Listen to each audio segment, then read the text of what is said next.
Hello everyone, welcome to online class of Shriram Public School. This is Pragati Pandey and now we are going to discuss ratio and proportion. We are discussing the exercise 9.2. So students, we are on exercise 9.2 and we have solved some questions of this exercise. Now we will proceed to other questions of this exercise. So let's start.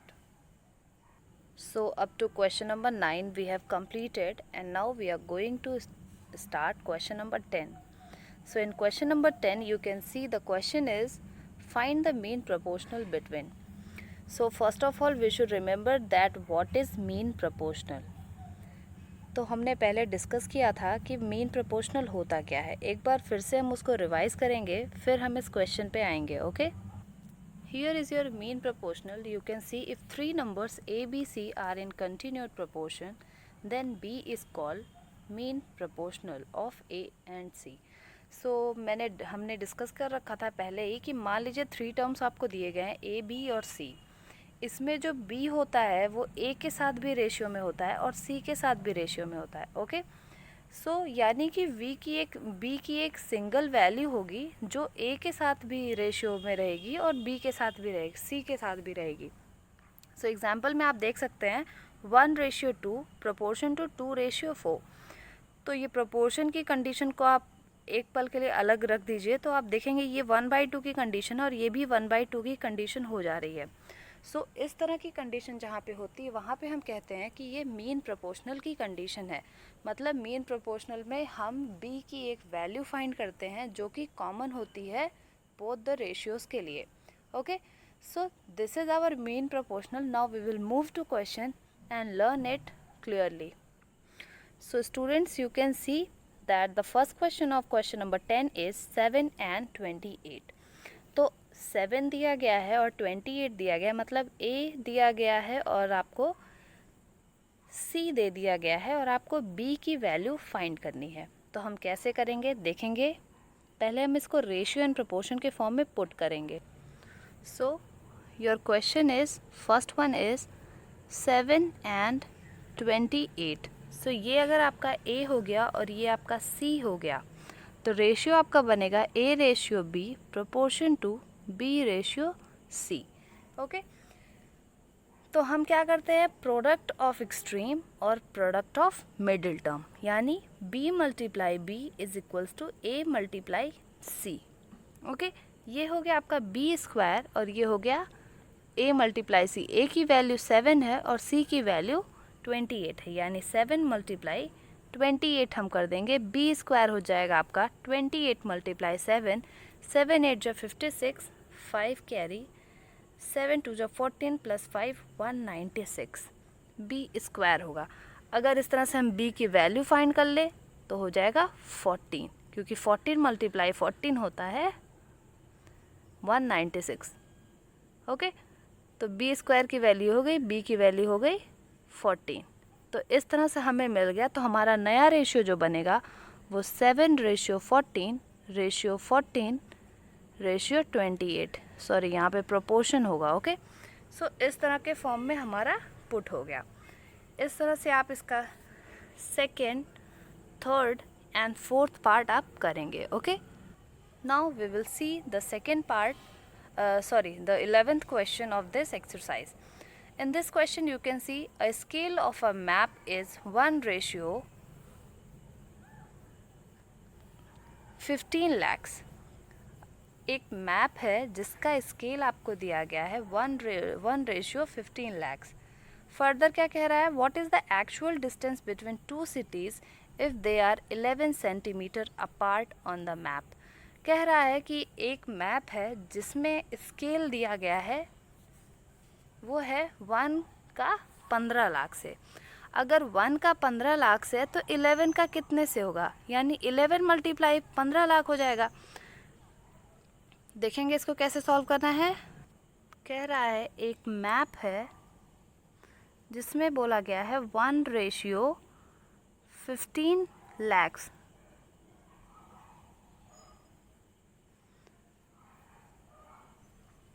The condition is 1 ratio 1 10 100 1000 10,000 lakh 10 lakh crore 1 crore 50 lakhs, ये चीज़ दिया गया है और आपको proportion किसके find करना है 11 के। यहाँ x रखा गया है, क्या होगा? तो आपको पता है product of mean multiply product of extreme, तो आप इसको लैंग्वेज अच्छे से लिखेंगे। The scale of a map is ratio this one, the total distance between two cities when they are 11 centimetre apart on the map are, आप इस तरह से लिखेंगे ये रेशियो के फॉर्म में, ये इससे मल्टीप्लाई होगा, ये इससे होगा। 1 multiply x is equals to 1 crore 50 lakhs multiply 11। x is equals to, जब आप 15 को 11 से मल्टीप्लाई करेंगे तो 165 होगा plus number of zeros. Okay, ये है सेंटीमीटर्स में, क्योंकि यहाँ पे बात की गई थी 11 सेंटीमीटर्स की। अब हम इसको क्या करेंगे, किलोमीटर्स में कन्वर्ट कर देते, क्योंकि ये बहुत ज़्यादा यूनिट तक चला गया है। तो किलोमीटर्स में करना है तो हम 3 ज़ीरोज़ कट कर देंगे, पहले 2 ज़ीरो करेंगे तो ये मीटर में हो जाएगा, और फिर उसके बाद भी 3 वो कर देंगे ज़ीरोज़ को कैंसिल, तो वो हमारे किलोमीटर्स में हो जाएंगे। मेरे कहने का मतलब है कि आपको दिया गया है 165, इस तरह से दिया गया है 16 करोड़ 50 लैक्स दिया गया है। तो हमने क्या किया, ये सेंटीमीटर्स में थे, हमने 100 से डिवाइड कर दिया, तो यहाँ में हमको मीटर में मिला कितना 16, 2 ज़ीरो हमारे कम हो जाएंगे। ओके, फिर से हमने क्या किया, मीटर में थे, इसको हमने किलोमीटर्स में कन्वर्ट कर दिया। 1 किलोमीटर में 1000 मीटर होते हैं, तो हमने इसको कैंसिल आउट कर दिया, यानी हमको किलोमीटर्स में मिल गया 1650 किलोमीटर्स हमें आंसर मिल गया। ओके, कैलकुलेशन जब भी करेंगे तो हम यूनिट क्या है इसको नहीं भूलेंगे, यूनिट को रिमेंबर रखना है, हमेशा याद करके रखना है कि किस चीज़ में यूनिट में पूछा गया है और कंडीशन क्या कही जा रही है। सो हमने, हमारे लिए इजी पड़ेगा कि हम इसको किलोमीटर्स में कन्वर्ट कर लें, इसलिए हमने इसको कर लिया। अदरवाइज़ यहाँ तक भी अगर आप करते हैं तो भी कोई प्रॉब्लम नहीं है। Okay, now the 12th question is, at a certain time a person observes that a tower 7.2 high casts a shadow of length 14.4 meters। कह रहा है कि सेम टाइम पे एक आदमी ऑब्ज़र्व करता है कि एक टावर है जिसकी हाइट 7.2 है, वो एक शेडो बना रहा है, उसकी परछाई बन रही है जिसकी लंबाई 14.4 मीटर है। कह रहा है फिर at the same time a pole cast a shadow of length 32 metres. कह रहा है कि सेम टाइम पे एक पोल है जो जिसका शेडो 32 मीटर्स का है। कह रहा है आपको पोल की हाइट फाइंड करनी है। ओके, तो पहली कंडीशन है कि 7.2 मीटर का टावर है और उसका जो बन रहा है आपका शेडो वो 14.4 मीटर्स का है। वहीं पे कहा जा रहा है कि 32 मीटर का शेडो बन रहा है, लेकिन पोल की लंबाई कितनी होगी। तो हम क्या करेंगे, 7.2 हाइट है उस टावर की और 14.4 उस शेडो का है, यानी ये दोनों एक रेशियो में हो गए, और 32 और इसका जो लेंथ आएगा वो हमारा एक रेशियो में होगा। तो हम इसको रखते हैं, किस तरह से रखना है हमें, लिखेंगे a person observes what 7.2 meter height tower cast shadow कितना 14.4, यानी ये हो गया रेशियो इज 7.2 रेशियो 14.4। ओके, हमको एक रेशियो ये मिल गया। सेकेंड कंडीशन है same time a pole cast shadow 32 meters, यानी लेंथ ऑफ पोल है आपकी और हाइट आप लिख सकते हैं कितनी है x, यानी कि इस कंडीशन में x रेशियो 32 हो रहा है।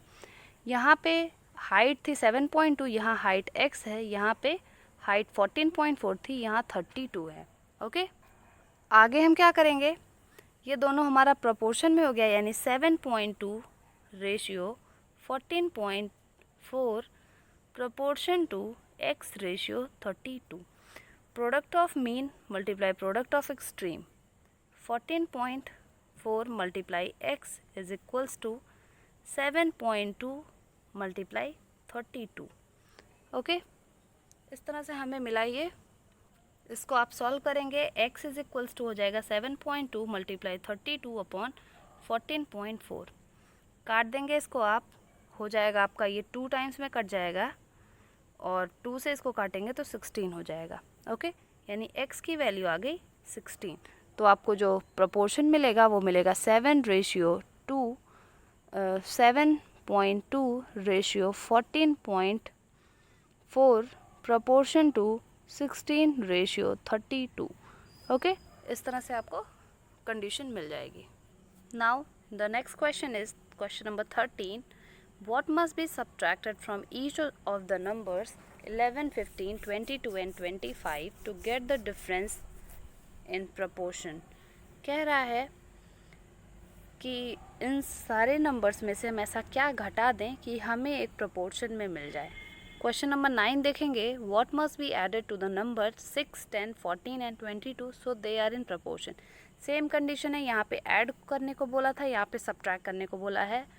9th क्वेश्चन हमने डिस्कस कर रखा है, आप पिछली वीडियोस को देख करके उसी के तरीके से आप इस क्वेश्चन को सॉल्व करेंगे. Okay, now 14th question is the boys and girls in a school are in the ratio 11:5. कह रहा है कि एक स्कूल में बॉयज़ एंड गर्ल्स हैं जिनका रेशियो 11:5 है, यानी 11 बॉयज़ के लिए यूज़ किया गया क्योंकि बॉयज़ पहले लिखा है और 5 गर्ल्स के लिए यूज़ किया गया क्योंकि गर्ल्स का नाम बाद में है. If the number of girls is 360, अगर गर्ल्स का नंबर 360 है तो टोटल स्ट्रेंथ क्या होगी, देखेंगे कैसे करना है हमें. Condition is ratio of boys and girls क्या है 11:5. कह रहा है यानी नंबर ऑफ बॉयज़ हो गया 11x, नंबर ऑफ गर्ल्स हो गई 5x. Okay, now total students की अगर बात करें तो क्या हो जाएगा, 11 बॉयज़ हैं, नंबर ऑफ बॉयज़ 11x है, नंबर ऑफ गर्ल्स 5x है, यानी टोटल स्टूडेंट्स हो जाएगा 11x प्लस 5x. यहाँ तक कोई दिक्कत नहीं होनी चाहिए. Now we will see that other condition is, question में कहा जा रहा है कि गर्ल्स जो हैं वो हैं टोटल 360, यानी टोटल गर्ल्स अगर 5x थी और नंबर है टोटल 360 तो हम x निकाल सकते हैं यहाँ से 360 अपॉन 5, काट देंगे 72, यानी x की वैल्यू आ गई आपकी 72. तो बॉयज़ यहाँ से निकल जाएगा 11 मल्टीप्लाई 72 और गर्ल्स आपको पता है 360.